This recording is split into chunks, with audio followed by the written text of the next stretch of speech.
काश्मीरमधील पहलगाम इथल्या अतिरेकी हल्ल्यानं संपूर्ण देश अस्वस्थ आहे। केंद्रातील मोदी सरकारनं पाकिस्तानला सज्जड इशारा दिला असून राजनैतिक पातळीवर पाकिस्तानवर काही निर्बंध आणले आहेत।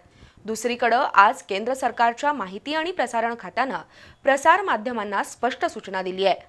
राष्ट्रीय सुरक्षेच्या दृष्टीने कोणत्याही लष्करी कारवाईचं थेट वार्तांकन करू नये, लाईव्ह टेलिकास्ट दाखवू नये असं केंद्र सरकारनं म्हटलं आहे। त्यामुळे लवकरच भारताकडून दहशतवाद विरोधात एखादी मोठी कारवाई होण्याची दाट शक्यता आहे। पहलगाममध्ये झालेल्या दहशतवादी हल्ल्यात 26 भारतीय पर्यटकांचा मृत्यू झालाय। संपूर्ण देशाला हादरवणाऱ्या या घटनेनंतर तीव्र पडसाद उमटत आहेत, तर आंतरराष्ट्रीय पातळीवर सुद्धा या दहशतवादी हल्ल्याची कठोर शब्दात निंदा होतीये।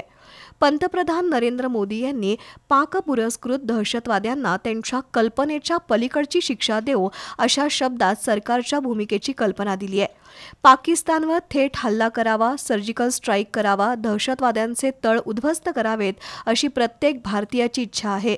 अशा परिस्थितीत आज केंद्रीय माहिती आणि प्रसारण खात्याकडून सर्व प्रसार माध्यमांना महत्त्वाची सूचना देण्यात आली आहे। यापुढे लष्कराच्या कोणत्याही मोहिमेचं किंवा हालचालीचं प्रसार माध्यमांनी थेट वार्तांकन करू नये असं केंद्र सरकारनं म्हटलंय। राष्ट्रीय सुरक्षेच्या हितासाठी सर्व वृत्त संस्था आणि सोशल मीडिया वापरकर्त्यांनी अत्यंत जबाबदारीनं वागावं आणि संरक्षण कारवाईशी संबंधित कोणतंही रिअल टाइम कव्हरेज किंवा दृश्यांचं प्रसारण करू नये, तसंच संवेदनशील माहितीचं प्रसारण करू नये। त्यातून देशविघातक शक्तींना माहिती मिळून ते सावध होतील। त्यामुळे सर्वच प्रसार माध्यमांनी कायद्याचं काटेकोर पालन करावं असे निर्देश केंद्र सरकारनं जाहीर केलेत।